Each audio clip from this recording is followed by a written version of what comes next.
Well, we started doing small operas. We started doing small operas at St. Cecilia. Mm-hmm.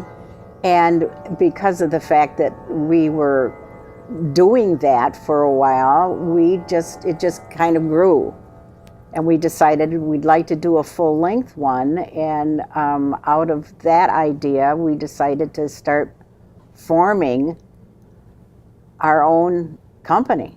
In the first production, which was Marriage of Figaro. Mm-hmm. We did it at, I think, Calvin. It was Calvin Fine Arts Center, which was quite new. And it was actually really very, very good.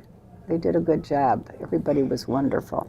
It was interesting because we introduced the opera one stormy night, and we had a tornado.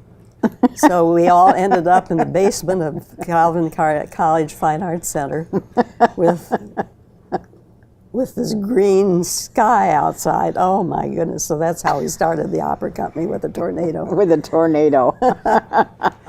You know, our productions, I think that we've always had quality productions.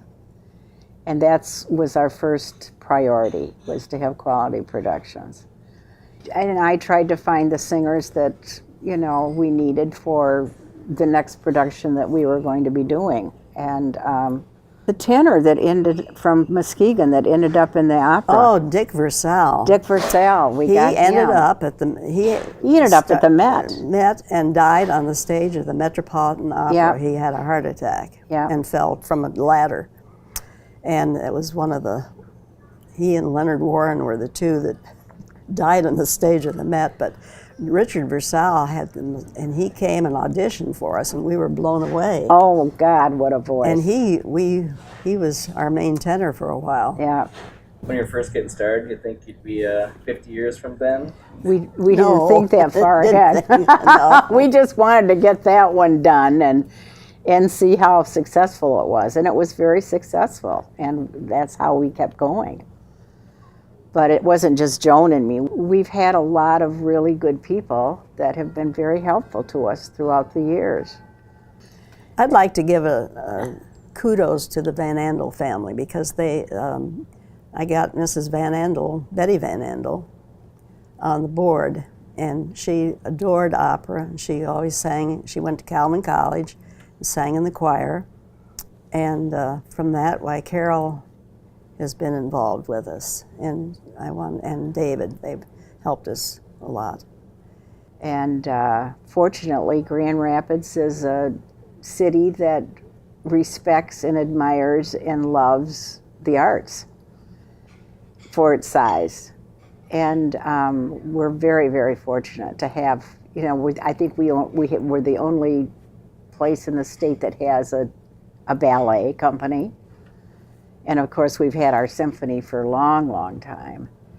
And our opera company, I think Detroit has had one for quite a long time. But other than that, you know, we're very fortunate. We have a lot of things going on here, which other cities, particularly of this size, do not even think about. I heard something on television the other day that they were singing, and it was just awful. Yes. It was what they call a countertenor, and that countertenor is a very high tenor. Very, very high tenor. And it drives me nuts because it's, you know, but that's the way it started years and years ago. Well, the countertenors sang the female parts. Right. There were no female singers. I mean, there were female parts. Women didn't sing. But women weren't allowed to sing, and so they would use very high tenors to sing female parts. Marnie was more the singing part of it, and I did the business. And she was the business part of it, and because I'd been a secretary, and I did it out of my house. But I think that's probably the proudest thing I've ever done, was because as I said, I never had children, so the opera was my baby. It's been 50 years of music, beautiful music. And we're very proud of it. Mm-hmm.